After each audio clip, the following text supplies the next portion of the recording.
Greg Glass's Thoughts. The title today is, you may not like it. That's not the title. The title is Chronic Complainers.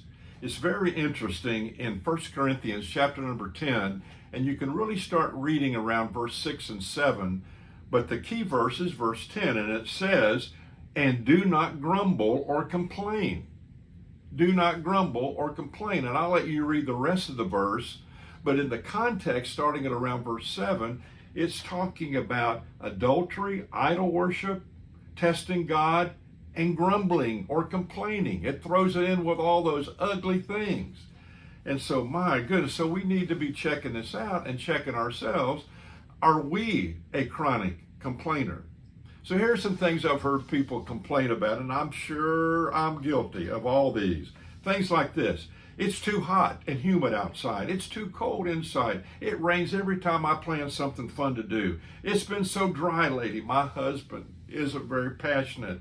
My wife, well, she has no passion. Or my kids, they won't apply themselves. My parents are always interfering. My church, it just doesn't meet my needs. My favorite team, they are pitiful.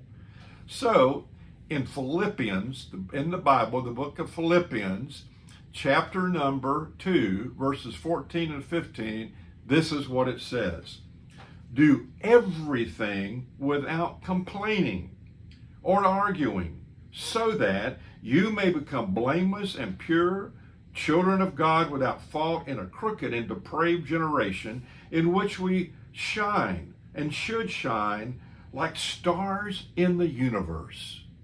So there's supposed to be something different about us if we have a relationship with Jesus Christ. I love that line, that we shine like stars in this dark world in which we live.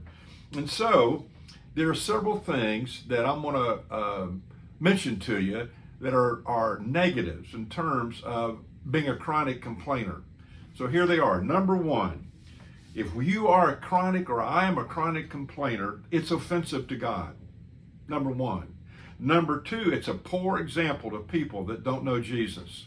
Number three, it's a negative factor to our personal health in terms of the area of our personality. And so again, and there are more we could list there. So here's my thought. Don't complain, but instead be thankful. And this might be all of our prayers we pray together. Dear Lord, help me to shine like a star. You think about that.